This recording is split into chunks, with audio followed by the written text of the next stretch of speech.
Добро утро на сите верници.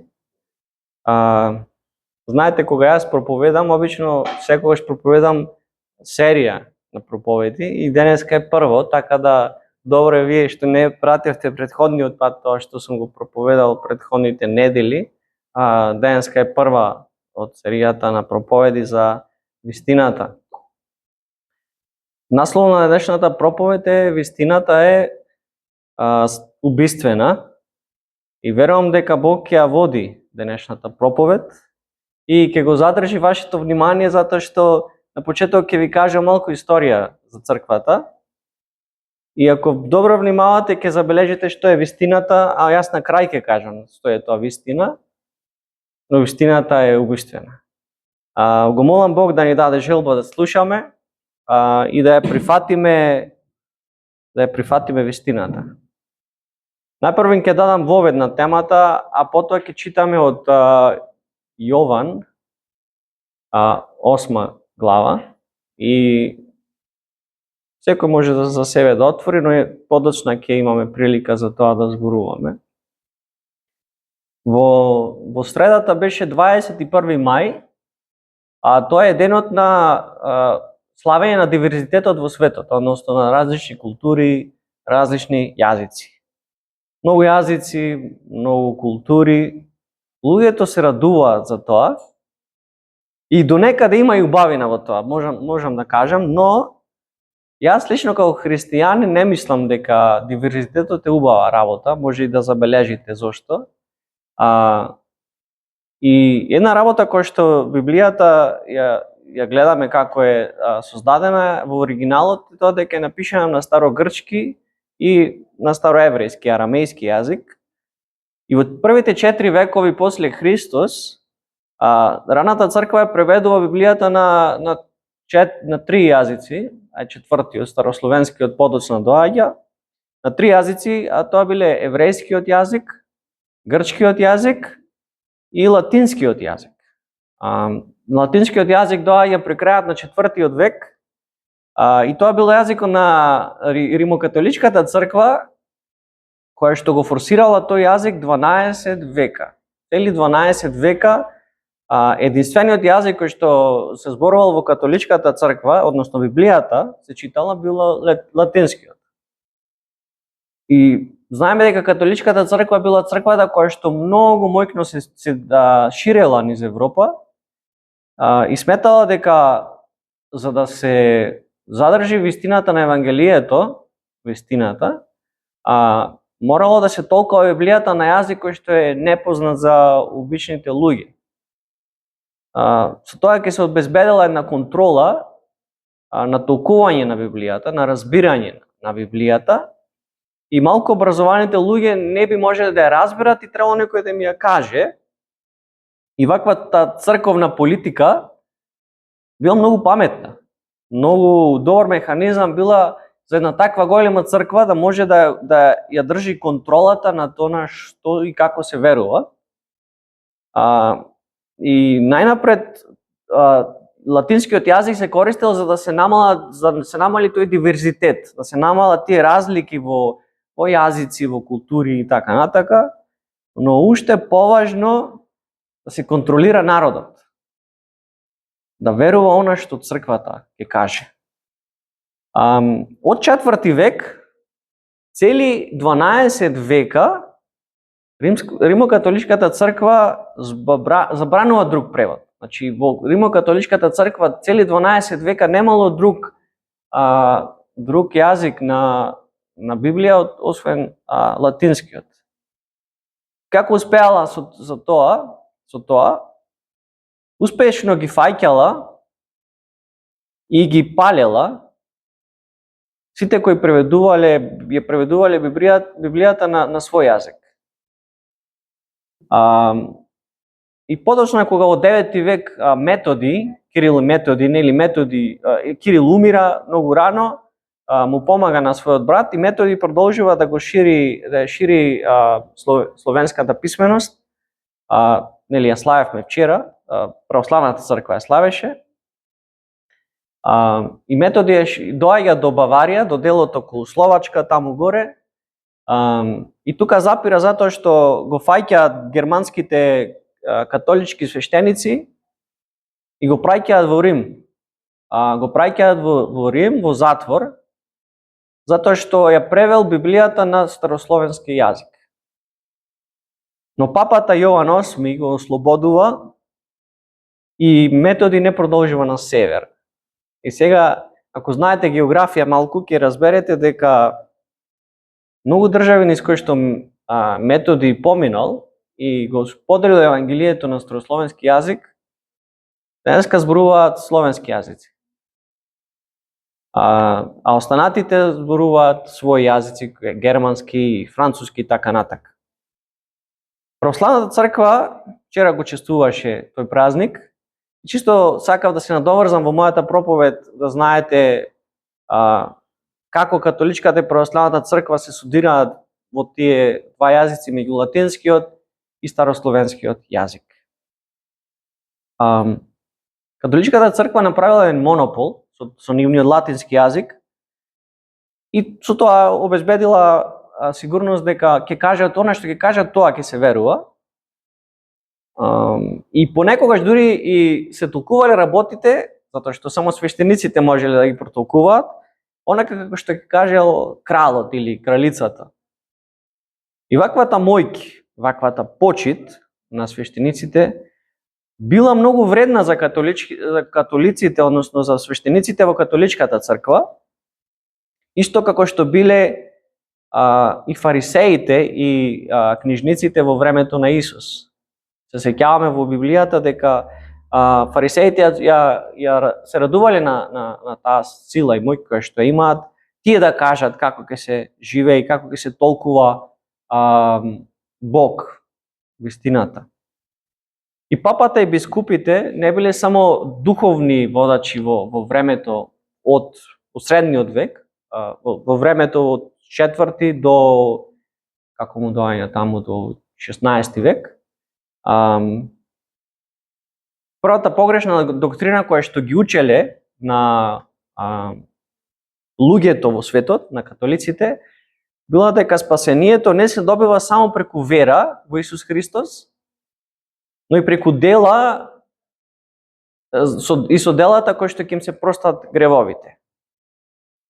Тоа значило одење во црква редовно, значи нема пропуштање на црква. Ако пропуштиш црква, правиш грев. Крштевањето било задолжително и се плаќало. И морало секогаш кога ќе дојдат во црква да платат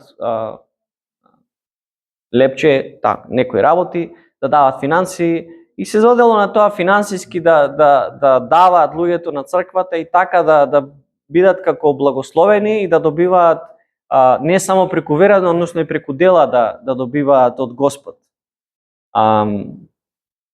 Од денешна перспектива ќе кажеме дека можеби тоа е неправда, но во средниот век ако гледаме, тоа било нормално, луѓето сакале некој да ги води затоа што многу од луѓето биле едноставни, прости луѓе, да речем. И во средниот век, меѓу 5-тиот и 16-тиот век, христијанството се чини најбрзо од било кога во историјата на човештвото. Во таква форма во која што било и независно какво било, така се ширило христијанството. И најмногу се ширило. И во почетокот на 16 век, нели знаеме ние кои што сме тука, доаѓаат реформаторите кои што биле писмени свештеници кои веќе не можеле да го трпат, да ја трпат неправдата од тоа како се толкувало Божјото слово за потребите на црквата. Далеку и различно од она како би требало да се толкува. И ги имаме тука Мартин Лутер во Германија, лутеранската црква ја основал, Џон Калвин во Франција и во Швајцарија го основал калвинизмот, Џон Нокс во Шкотска ја основал презбитеријанската црква, Томас Кранмер во Англија, англиската црква, англиканската црква, простете. И сите овие почнуваат да делуваат заедно во исто време со иста цел во првата половина на 16 век, борејќи се да ја повратат вистината на Евангелието и да ја раскажат вистината на сите луѓе, не само свештениците да ја знаат вистината. Но дали сакам да ви раскажам приказната за еден човек, се вика Вилијам Тиндейл. Вилијам Тиндейл, кој што живеел во Англија, бил многу добар човек и неверојатен познавач на латинскиот јазик и бил лаички свештеник. Сакал да го проповеда Евангелието на улиците. Тоа што него одобрувале многу од црквите. И се спротивстава на католичката црква и ја преведува Библијата на англиски јазик, и ризикувајќи го својот живот, долго живее во прогонство.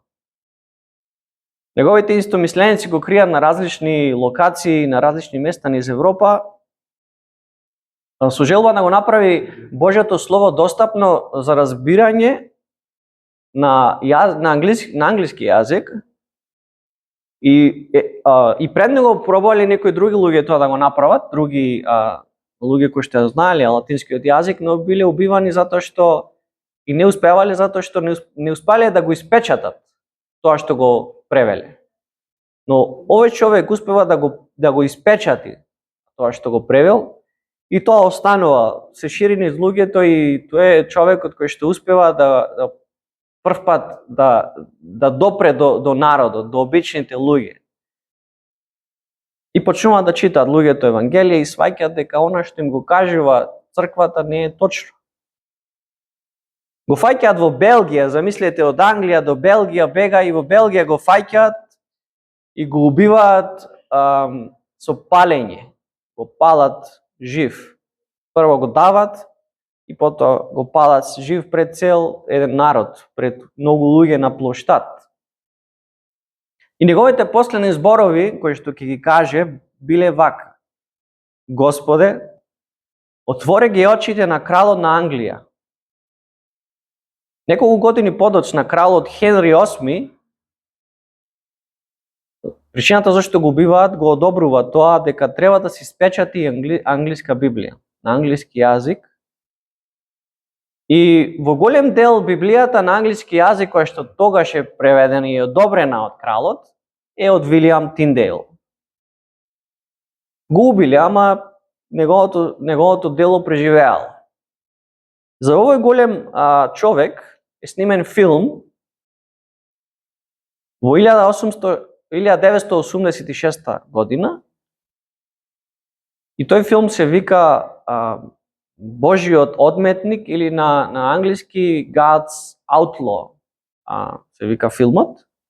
Многу убав филм и го опишува се тоа што ви го кажав. И не е нешто што јас го кажувам од моја мудрост или од некој гнев кон било која од другите деноминации, но тоа е историјата, нема бегање. Денес се собравме тука да зборуваме за вистината, како што ви кажав. Вистината за која што многу животи се губат. Вистината која што секако пробува како е можно да остане скриена. Се избегнува со векови вистината, се крие вистината, не во некои сефови, не некаде скриена од нас. Вистината, знаете во што се крие? Во диверзитетот на јазиците и културите. И тоа се криела долги години со човечки закони кои што ветувале смрт. Но тука е вистината. Вистината постои. Вистината е Божјото Слово. Но слава на Бог, тој секогаш подигал и ќе подига луѓе кои што ќе кажуваат вистината без разлика колку и да се противи светот на тоа.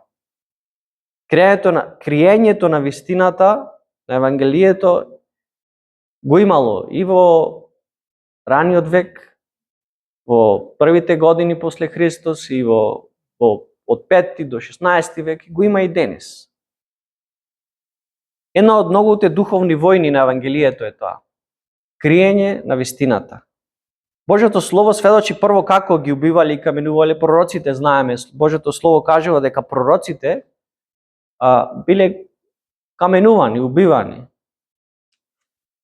Потоа, за вистината да не се открие, го распнуваат Исус. Зашто ја кажува вистината? Тој воскреснал баш, една од причините зашто воскреснал е баш тоа да каже дека она што го кажува е вистина, затоа што кога некој ќе воскресне, пред тоа кажувал тоа и тоа ќе ми се случи и ова се што ви го кажувам е вистина, кога ќе воскресне тој единствениот светител или Бог понаше, кој што воскреснал. И со тоа докажал дека она до тога што го кажал е вистина. И пророците пред тоа кажувале вистина, дека тој ќе дојде. Ги распнале и ги убивале апостолите. Само еден не го распнале, Јован. Цели 21 век до денес се прогонуваат, се убиваат луѓе кои ја зборуваат вистината.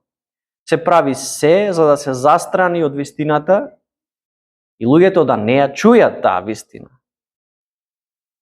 А за која вистина зборувам?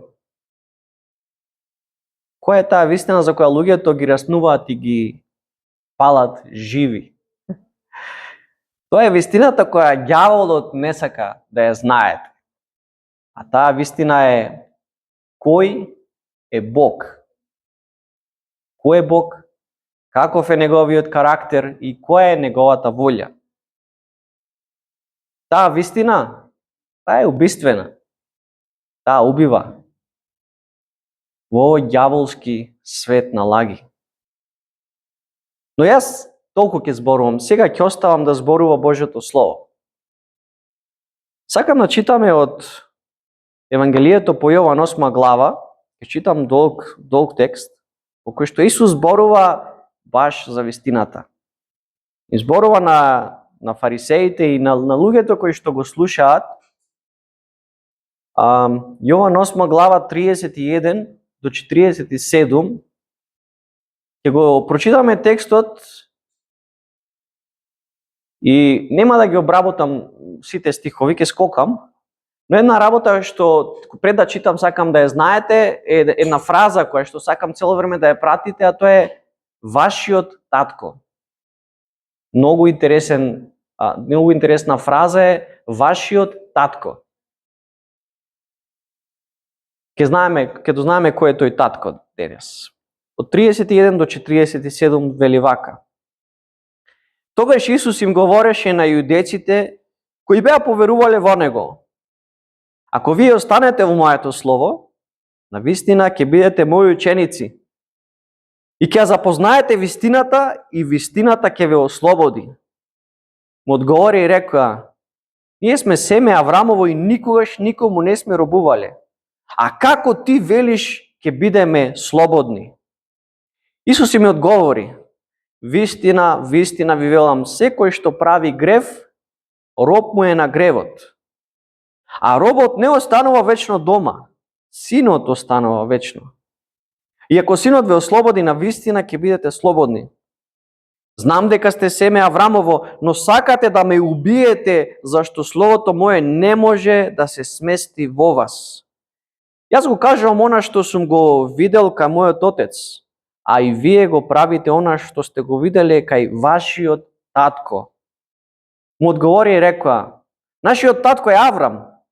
Исус им рече: ако бевте чеда Аврамови, вие ќе ги вршевте делата Аврамови. А сега сакате да ме убиете мене, човекот кој ви ја кажа вистината што ја чу од Бога. Аврам така не правеше.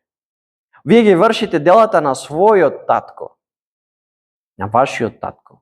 А те му рекоа: ние не сме родени од блудство. Еден отец имаме, Бог. Но Исус им рече: ако Бог беше ваш отец, тогаш ќе ме сакавте мене, бидејќи јас сум излегол и доаѓам од Бога. Зашто не дојдов сам од себе, туку тој ме прати. Зошто не ги разбирате моите зборови? Па затоа што не можете да ги слушате поуките мои. Вашиот татко е ѓаволот и вие сакате да ги исполнувате желбите на својот татко.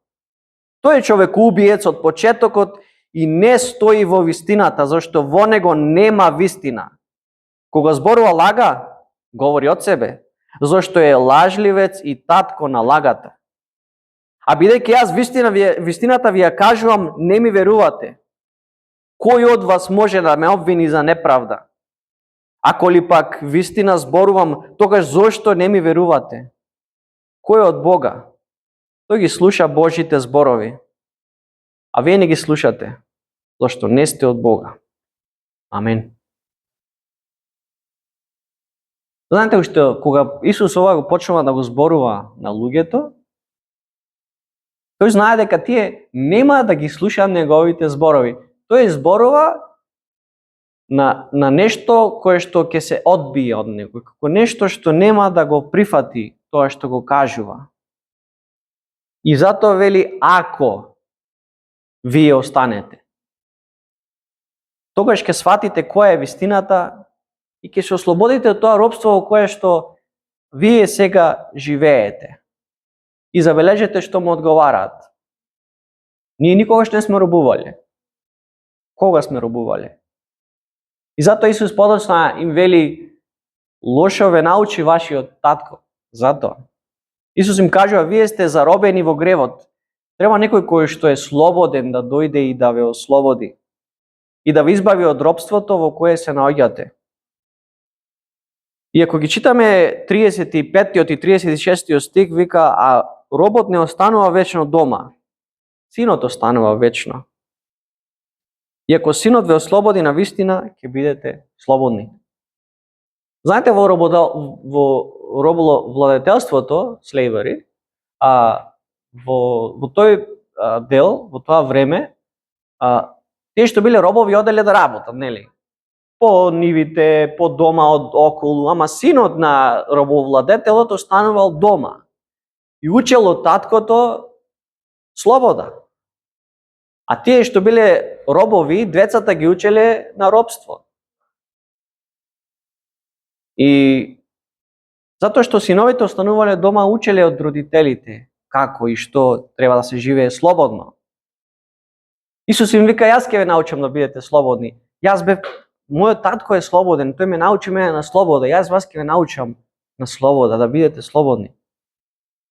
Ако заборавите што ви кажува вашиот татко, вашиот роб, кој што е роб на мојот татко, ако ме послушате мене што јас ви зборувам, ќе бидете слободни. И ќе читам 38 стих кој што вели, јас го кажувам она што сум го видел кај мојот отец. А и вие го правите она што сте го виделе кај вашиот татко. Тоа е Исус и тоа е овој свет. И во наредните стихови тој им кажува, знам дека сте потомци на Аврам, да, крвно сте потомци на Аврам. Но не е баш. 40 и 41 велат вака. А сега сакате да ме убиете мене, човекот кој ви ја кажа вистината што ја чу од Бога. Аврам така не правеше. Вие ги вршите делата на својот татко. А тие му рекоа, ние не сме родени од блудство, еден е отец. Отецот имаме и ние тој истиот е Бог. И потоа вели во 43 стих, зошто не ги разбирате моите зборови? Затоа што не можете да ги слушате поуките мои. Не можете да ме трпите, не можете да ме сварите. Исус вели, не разбирате што ви зборувам. И одговорот, нели, централниот стих за денес кој што го прочитавме во 44-тиот стих, кај што вели, вашиот татко е ѓаволот и вие сакате да ги исполнувате желбите на својот татко. Тој е човекоубиец од почетокот и не стои во вистината, зашто во него нема вистина. И татко на лагата кажува таму. Во еврејската култура, кога ќе се кажало дека некој е татко на нешто, тоа значило дека од него извира сето тоа. Тој е како изворот на нештото. И тука вика татко на лагата дека е ѓаволот, што е и логично. Тој е изворот на лагата од кој што доаѓа секоја лага. А впрочем, што е спротивно на вистината? Ако размислиме што е спротивно на вистината, апсолутно лагата. И потоа кажува Исус во 47 стих, кој од Бога, тој ги слуша Божите зборови, а вие не ги слушате. Зошто не сте од Бога? Понатаму луѓето ќе го обвинат Исус дека тој има зол дух. Читаме понатака, ако треба да читам. Му кажува дека ти имаш зол дух, ти си ненормален, лош си, сега ќе те каменуваме и земаат камења да го каменуваат. Исус успева да се сокрие и да излезе од храмот пред тоа да се случи. Како и многу пати претходно, а и многу пати подоцна. Господ е силен и може да спаси свој човек, посебно Исус. Во стиховите кои ги читавме, Исус не го опишува карактерот на ѓаволот. Луѓето не сакаат да веруваат во него. Нема во овој свет ѓавол. Не постои. Ако не постои ѓаволот, не постои ни Бог. Ѓаволот е човекоубиец, во кого не стои вистината. И тој е еден од многуте делови кои што зборуваат за овој свет, за каков е карактерот на овој свет и каков е карактерот на оној кој што го води овој свет, а тоа е ѓаволот. И Библијата, колку што е прогласена за најсветата книга во светот, е прогласена и за најкрадената книга во светот, а е прогласена и за најблудничката книга во светот. Зошто? Не од лоши причини, затоа што во неа е опишано убедливо најмногу зло, најмногу лаги, најмногу блуд, неморал, немир, страв, болести, војни, прогонства, робства и што уште не. А знаете зошто?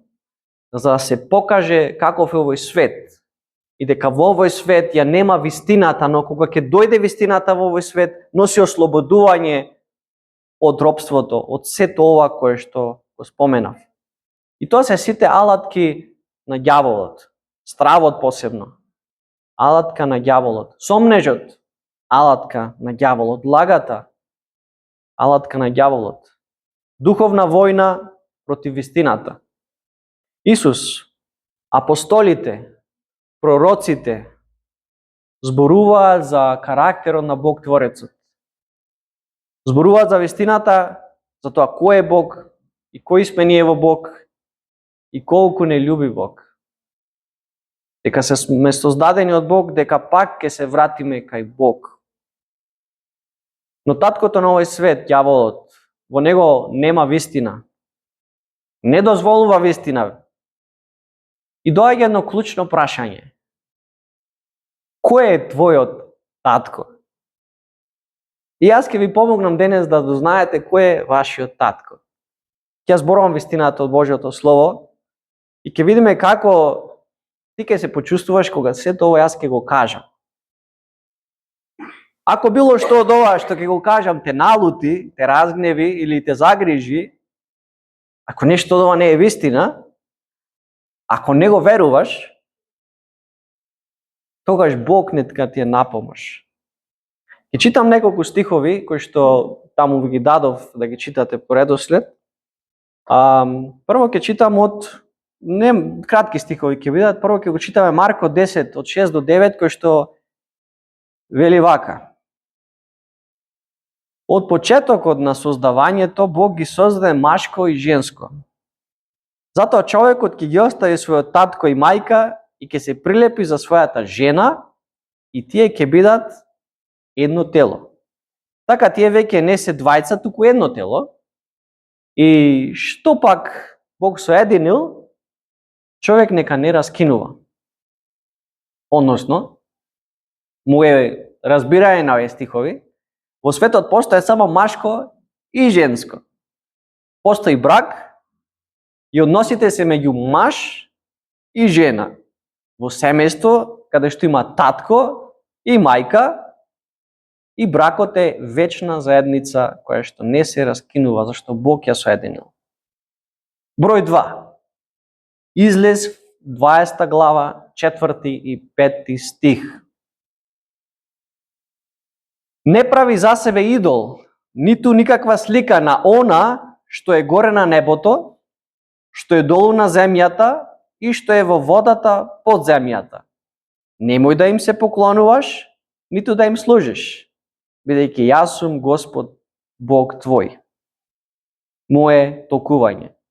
Постои само еден Бог, кој забранува правење на други идоли, други слики и други скулптури, и било каква друга физичка представа за него, на која што се поклонуваме.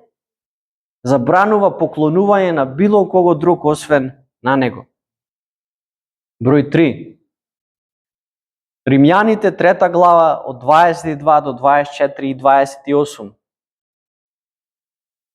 Божјата праведност преку верата во Исус Христос е во сите и врз сите оние што веруваат. Зашто нема разлика, сите сгрешија и лишени се од славата Божја, но ќе бидат оправдани преку дар со Божјата благодат, а преку откупот во Исус Христос. И 28 стих вели, така ние заклучуваме дека човекот се оправдува со верата без делата на законот. Мое толкување. Сите сгрешивме. Сите сме грешници. И никој не заслужува милост за гревот. Сите треба да страдаме, да се пролее крв за нашиот грев. И ништо не можеме да направиме за да Бог да му побараме прошка. Нема дело со кое што Бог ќе ни се смилува и ќе ни прости. Праведни сме, без грев сме само и имаме спасение само преку верата во Исус Христос. И тоа е дар Божи. Крај. И 4. 1 Тимотеј 2 глава 5 стих. Зашто еден е Бог и еден е посредник меѓу Бога и луѓето. Човекот Христос Исус. Мое толкување.